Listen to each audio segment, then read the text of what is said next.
Namaku Rina, usia 32 tahun, aku menikah dengan Arman. Pria yang baik, mapan, dan penyayang. Rumah tangga kami terlihat sempurna di luar, tapi ada kehampaan yang selama ini aku simpan sendiri. Arman terlalu sibuk dengan pekerjaan, dan hampir tak punya waktu untuk hal-hal kecil yang dulu membuatku jatuh cinta padanya.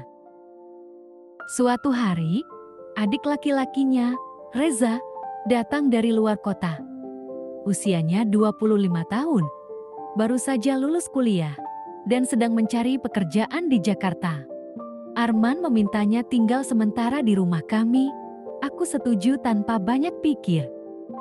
Reza berbeda, ia ramah, sopan, dan punya energi yang hangat. Di balik senyumnya yang santai, ada tatapan yang sulit dijelaskan. Tatapan yang membuatku gugup. Suatu malam, saat Arman lembur dan belum pulang, aku sedang menyeduh teh di dapur. Reza masuk, hanya mengenakan kaos tipis dan celana pendek rumah. Ia duduk di meja makan, memperhatikanku diam-diam. "Sendiri, Mbak?" tanyanya, suaranya pelan namun berat. Aku tersenyum, mencoba tetap tenang. "Iya, Arman belum pulang. Mau teh juga?" "Mau," katanya sambil berdiri, menghampiriku. "Biar aku bantu, ya." Saat tangannya menyentuh pergelangan tanganku untuk mengambil cangkir, ada getaran aneh yang menjalar. Mataku bertemu matanya, lama, dan tak ada satupun dari kami yang mengalihkan pandangan. "Reza," bisikku, nyaris tak terdengar. Sejak malam itu, ada sesuatu yang berubah antara aku dan Reza. Kami tak pernah membicarakan apapun, tak pernah menyentuh topik apa yang terjadi di dapur malam itu. Tapi setiap tatapan mata, setiap sentuhan kecil yang tak sengaja, terasa seperti percikan api yang kami pura-pura tak rasakan. Suatu sore, hujan turun deras. Arman belum pulang, aku duduk di ruang tengah, memandangi hujan sambil memeluk bantal. Entah kenapa, pikiranku gelisah. Lalu suara langkah kaki terdengar dari tangga. Reza muncul, mengenakan hoodie dan celana training, rambutnya basah, tampaknya baru selesai mandi. "Kedinginan?" tanyanya, menghampiriku sambil membawa secangkir coklat panas. Aku tersenyum kecil, "Iya, sedikit." Dia duduk di sofa sebelahku, jarak kami cukup dekat, hingga aku bisa mencium aroma sabun dari tubuhnya. Tangannya menyodorkan coklat panas ke tanganku. Saat jari kami bersentuhan, aku menahan napas tanpa sadar. "Reza," aku menoleh menatap matanya. Dia tidak menghindar. "Ya, Mbak. Apa yang kita lakukan ini salah, ya?" Dia terdiam. Hening, hanya suara hujan dan detak jantungku yang terdengar di telingaku sendiri. "Aku nggak tahu ini apa," katanya pelan. "Tapi aku nggak bisa pura-pura nggak merasa apa-apa setiap kali dekat sama Mbak Rina." Aku memalingkan wajah, tapi dia mendekat. Tangannya menyentuh pipiku.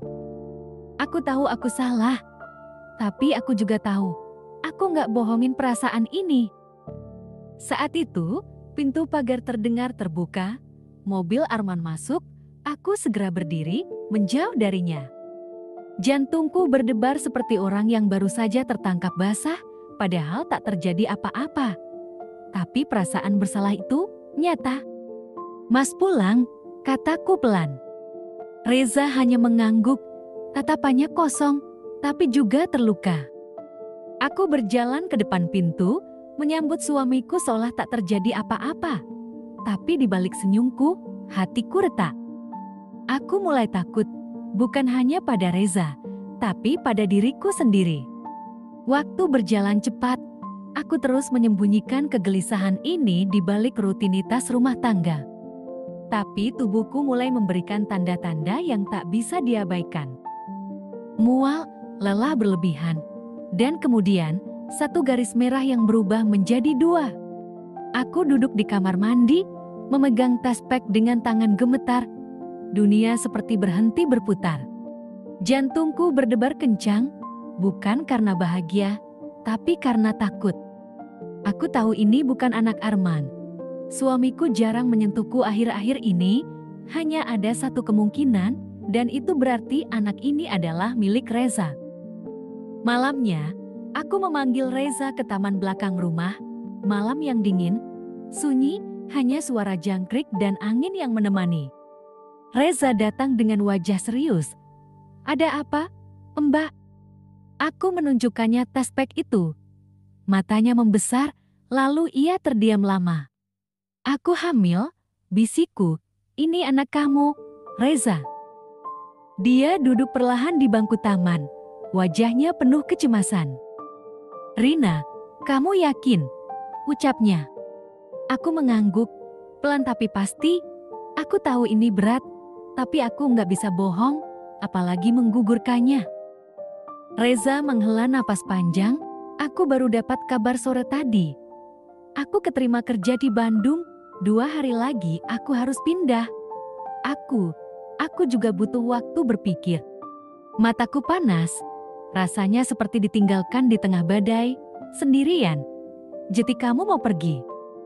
"Aku harus, tapi bukan berarti aku lepas tanggung jawab," katanya. "Aku cuma enggak tahu cara menghadapi ini semua. Arman, kakakku sendiri." Aku menggigit bibirku, ingin menangis, tapi aku sudah terlalu lelah untuk itu. "Aku akan tanggung jawab, aku janji. Tapi bukan sekarang, aku nggak siap hancurkan semuanya dalam semalam." Aku hanya diam, dalam hati, aku tahu hidup kami tak akan pernah sama lagi. Bersambung.